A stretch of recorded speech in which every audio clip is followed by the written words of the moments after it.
FALTER-Radio, der Podcast mit Raimund Löw. Sehr herzlich willkommen, meine Damen und Herren, zum FALTER-Radio für Samstag, den 22.09.2018. In dieser Episode ist Indien unser Thema.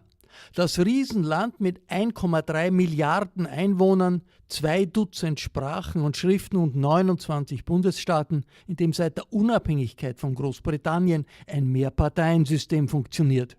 Anders als in der autoritär von der KP regierten Volksrepublik China. Es herrscht Pressefreiheit in Indien. Indiens mächtiger Regierungschef ist der Hindu-Nationalist Narenda Modi. Eine seiner furchtlosesten Kritikerinnen ist die Schriftstellerin Arundhati Roy. Der erste Roman Arundhati Roys trug den Titel Der Gott, der kleinen Dinge. Sie setzt sich mit Indiens Kastensystem und mit der Globalisierung auseinander. Diesen Sommer erhielt die indische Autorin den Bruno-Kreisky-Preis in Wien. Arundhati Roy ist wohl eine der mutigsten Frauen der Welt, liest man im aktuellen Falter. Ihre Auflage zählt nach Millionen. Sie stellt sich indischen Paramilitärs entgegen, nimmt Partei für unterdrückte Moslems und ethnische Minderheiten, trotz Drohungen des rechten Mobs. Armin Thurnher sprach mit der indischen Autorin über ihr Leben als kritische Intellektuelle, die zerstörerische Kraft des Hindu-Nationalismus und über Mahatma Ghandi. Wir bringen für Sie in der Falter-Werkstatt eine unwesentlich gekürzte Version des auf Englisch geführten Gesprächs. 2 Vorbemerkungen, die zum Verständnis wichtig sind. Es kommt in dem Interview der Name der Regierungspartei BJP vor. Dabei handelt es sich um die Hindu-Nationalistische Partei von Premierminister Narenda Modi. Erwähnt wird auch die RSS. Das ist eine paramilitärische Hindu-Organisation, die mit der Regierungspartei verbunden ist und aus der Narenda Modi selbst auch kommt. Dann wird noch die Revolutionary Democratic Front, RDF, von Arundhati Roy erwähnt. Dabei handelt es sich um eine Organisation, die sich für die Rechte der Ureinwohner einsetzt. Zuallererst fragte Thurnher Arundhati Roy, wie gefährdet sie lebt im Indien des überbordenden Hindu-Nationalismus von Premierminister Narenda Modi. I don't like to kind of single myself out for that because there are so many people but it's a fact. No? So many people, I mean, even now, I'm just seeing people being arrested, and I feel, this happened many times over the years where they sort of make up these things about Modi, some assassination plot or something to get a sympathy vote, to make him seem very important, to demonize people. So, obviously what they do is, apart from the fact that writers and rationalists and so on have been assassinated by right-wing vigilante groups. Also, one of the techniques is to unleash the mob on people, So, in a way, the government steps away, but the mob steps in and starts to burn cinema halls, threaten filmmakers, threaten... And I read you live in a Muslim neighborhood in Delhi. I have a room in Old Delhi, but I also have a home outside New Delhi. But it seemed a nice story that you feel protected among the Muslim community there. So I was wondering how this works. Actually, Old Delhi, the city of Old Delhi, it's a very big, obviously a medieval city, and so it's difficult. I suppose it's a little difficult for a mob to arrive there, but it arrives in other places, So, and in places like Gujarat, now the area where Muslims live is called mini Pakistan. It's ghettoized. And I was wondering how, being from Kerala originally, how can you live in New Delhi where it's cold? Most of the time, and not such a nice. It's cold most of the time. It's cold some of the time. Yeah. But I've been living there for many years, because Kerala is a little bit difficult for me also, because I love it, but it's a very closed society, and Is it? Although it has been communist governed for such a long time, unlike many other Indian That's true. states. I mean, I think it's the best place in India, but it's not necessarily the best place if you're a woman that belongs to a particular community there. You know, I mean, on the one hand, it's very progressive politically, but on the other hand, it's not easy to live in, especially the society of my mother's, the Syrian Christians. So you're still considered part of the Syrian Christian community there? No, I was never considered part because my father's not from there, and so now I guess I'm just perceived as me, And that's difficult everywhere. It's not difficult. It's not difficult. It's also wonderful, that your writing takes you into the heart of places where it's not easy for other people to go, How is it to publish in India? Is there just a hostile public, or is it very differentiated? Absolutely not. This is the thing that the establishment which owns the media and owns what it thinks of as public opinion says these things. But in truth, I think perhaps like the Ministry of Utmost Happiness, it's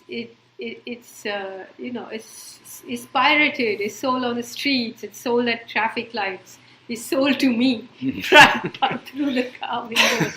People offer it to you. Yeah, because they don't recognize you. Yeah, the pirated edition. Yeah. Would you like to buy Arundhati Roy's book, half price? And all that. And did you buy it? Yeah, but it's I mean, of course, there's a big pirating industry in India. So sadly, often one of the books that is pirated and sold and extremely popular is Mein Kampf. Yeah. Yes, I bought that in the bookstore in Kerala because I was so amazed that it was everywhere. Everywhere, yeah. But what I meant with my question is, do you have supporters? Do you have fellow publishers, like in the newspapers, for example? I have the biggest publisher in India is Penguin. That publishes my books, and so it's not that I am some lone hated figure or anything like that. In fact, quite the opposite. I'm not scared of going out on the street alone or anything. Perhaps when I go to speak, let's say in Punjab or Kerala, like in Kerala recently I spoke, there were 4,000 people, students who wouldn't let me go, and I finally had to go and speak in their college at 12 o'clock at night, from 12 to 1 a.m. Are the newspapers the most important part for your publishing, for the reception of your work? Well, until a few years ago, all my essays were published in a magazine called Outlook. Yes. Right. The editor died.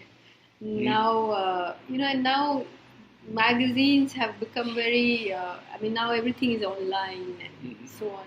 So there's nothing, around me there's a lot of noise, and people know how to read through that noise, right? Okay. Recently I did a interview on Newsnight. I don't know if you saw it, the BBC interview, and it's like everywhere in India, and obviously there's some people very angry about it, but some people are just sharing. So it's a very polarized society at the moment, but it is polarized. It's not just one. Not just one. One. And you although, perceive. I don't know if you followed, but last month, 2 weeks ago, there was this journalist who basically, sort of appeared as a right-wing, representing one of these Hindu groups, and he had a secret camera, and he filmed 136 media outlets, not small people, the owners of the biggest media establishments in India, offered them a great deal of money for publicizing the Modi's point of view, for rubbishing the opposition, for creating news and editorial material. And they all agreed except for two. And there was a right-wing guy with the camera. Yeah, no, he was pretending to be. He was pretending to be, okay. Yeah, a secret camera. And this was published in social media? Yeah, all over. Social media have become more important because I read the newspaper circulation is still going up. It's going up, but the social media is also going up. And initially, social media was the first people to learn to use it properly was the Hindu right. But now it's becoming something which they are getting countered on. So this coming year is going to be very, very dangerous in India because May is the big election. And they just lost, the BJP just lost 12 out of 13 of the by-polls, you know. So that's the time when they are most dangerous. Most nervous, yes. And this story that you just told me shows that the publishers are on Modi's side, or ready to be on Modi's side, at least. Yeah, the newspaper and television station. And how is your affair with the Supreme Court?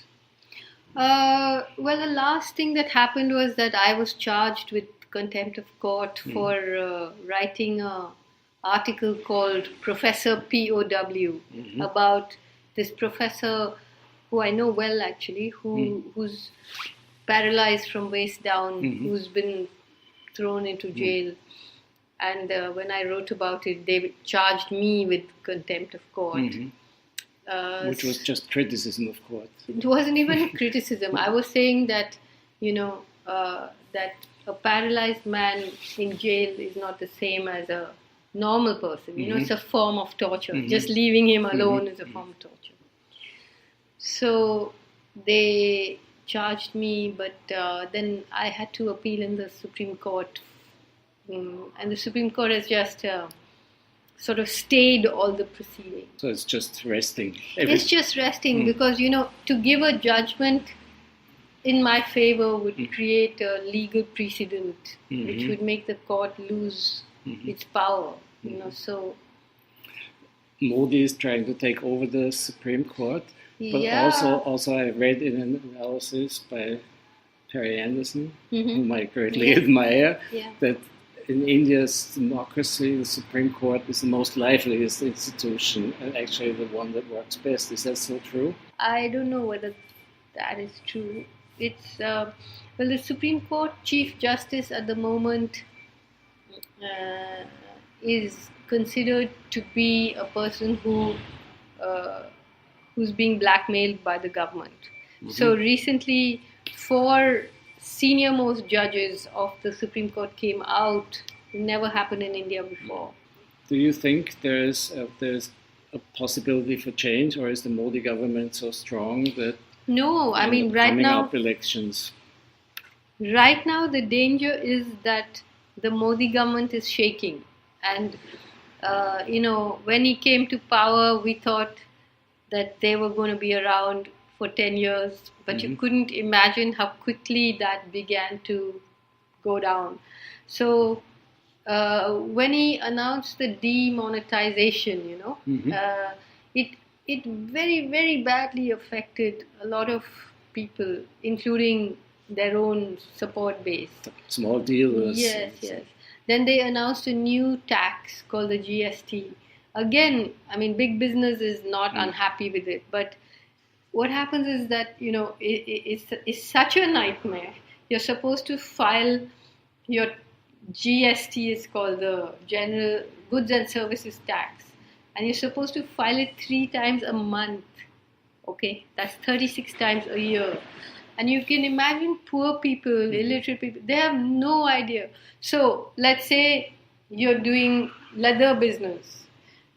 Earlier, small people would come and provide you with leather, you know, from 3 cows or 2 cows or 2 buffaloes or whatever it was. Now, those people are now required to have a GST number and supposed to file this. They don't have anything, you know. So the main leather person will decide, oh, forget these small guys, because if they don't pay it, he has to pay it. So increasingly the business goes to formal big organizations, and it's really creating a lot of trouble for ordinary people, So on the one hand, there's this communal problem of ghettoization of hundreds of millions of people. I'm not talking, a minority in India is not a small number of people. Dalits are, and there's a lot of killing, lynching, bullying.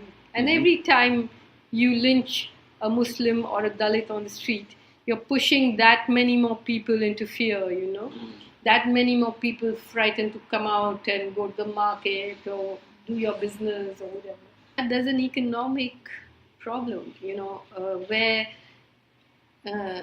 of course, the reason that India has escaped the radar of all the human rights people and all that and continues to be known as a democracy is because it's a very big market, And isn't it a democracy, or is it? It's a democracy for the elite, but it's not a democracy for most people.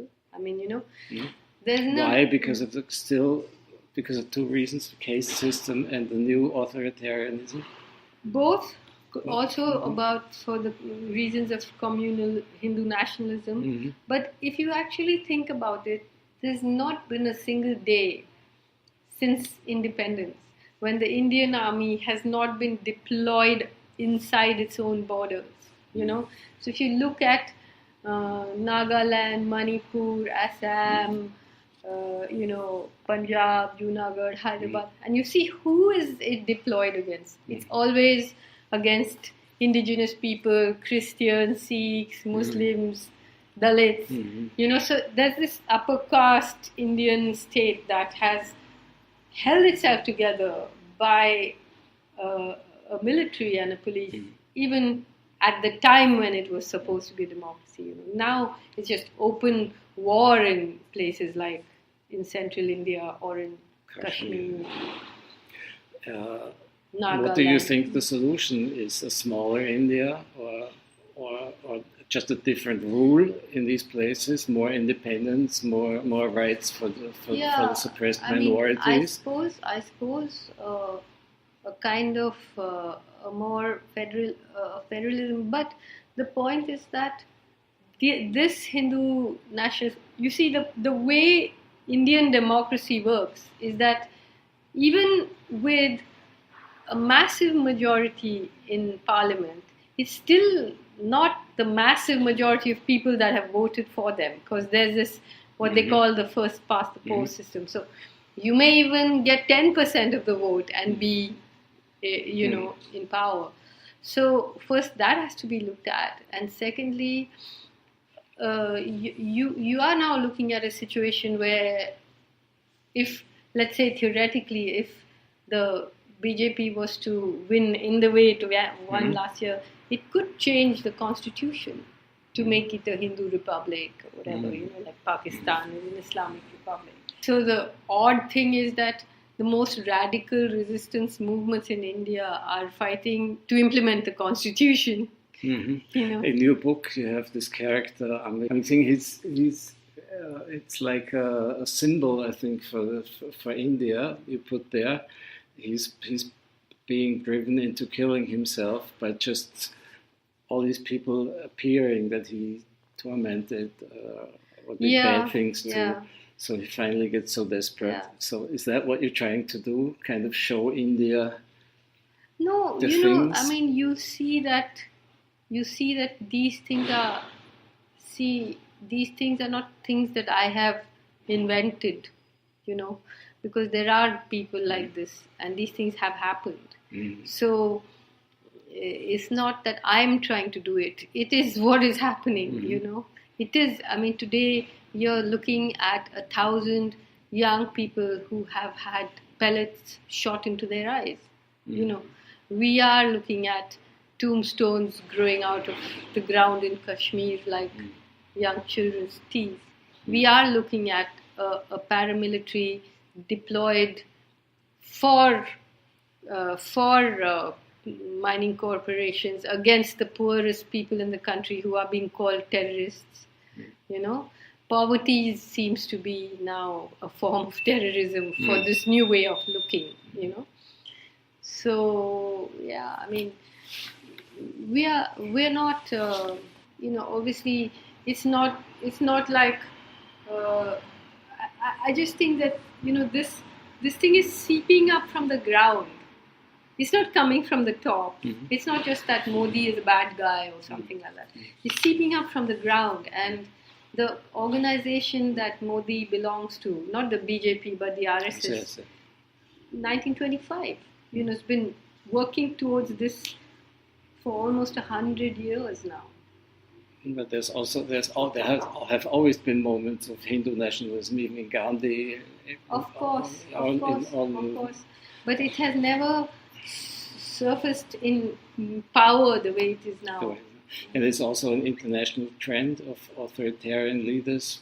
They're called populists, mostly they're fascists, but by mobilizing the bad sentiments against outsiders, against underdogs, whatever, and that's what's happening in India. In India, I mean, Gandhi was, Gandhi, according to me, is one of the most, let's say, falsified characters in the world. I mean, what his real politics was, So Gandhi, for example, he is seen as a person who, let's say the three things that he's best known for. One was fighting against racial segregation in South Africa. That is absolutely false. He was very racist there in his expressions. Yeah, you can read. I don't know if you read my essay. I read it. I know that. The second is he was known as a person who fought against the caste system, but he actually believed that caste was, as he said, the genius of Hindu civilization, and perhaps his greatest enemy was Dr. Ambedkar, the leader of untouchables at the time. And Gandhi was against the practice of untouchability, but he was not against he was not against hereditary occupation, which is the fundamental belief of caste. And the third thing is that Gandhi was killed by a former member of the RSS for what it perceived as his sort of softness towards Muslims and his talk of Hindu-Muslim unity. But Gandhi was also the first person to really bring religion into politics in a big way. So his first kind of entrance on the national stage was the Khilafat, what is known as the Khilafat movement, which is actually the caliphate. He was asking for the reinstatement of the Islamic caliphate. I mean, ISIS is asking for that now. But Gandhi, by doing that, was basically saying that the home of the Hindus is India, and the Muslims have a caliphate, but they are welcome guests in India, which is, all right, I mean, but now today that has turned a very toxic thing, where Muslims are now, according to the ideologues of the RSS, they are Muslims of India are like the Jews of Germany and so on. So that is why you can have a textbook in Gujarat for children about world leaders with Hitler on the cover. But there was also positive aspects in Gandhi. Gandhi was a complicated person, so you can't just trash him like that, and that would be silly. But I think the thing about him is he was a brilliant politician, like the Salt March, it was a brilliant piece of political theatre. You cannot dismiss someone who, captured the imagination in the ways that he did, but then, as you know, very many very dangerous people captured the imagination of people. But, for example, Gandhi's views on ecological sustainability, I think, are of great relevance today, So, but I think that, if you read his writings, and I don't think, he was a politician. He was a very cunning politician. He was a very clever person in terms of how he would project himself. But I think there has been a great deal of dishonesty in how his legacy has been put out into the world by left, by the liberals, by the upper caste. Let me ask you a question about your personal writing. When you write as a journalist or as a reporter or as an activist, whatever? I never write as any of those things, but anyway. You don't? I just write as a writer. Because I read, that's where my question goes. How could you separate, or is it all one?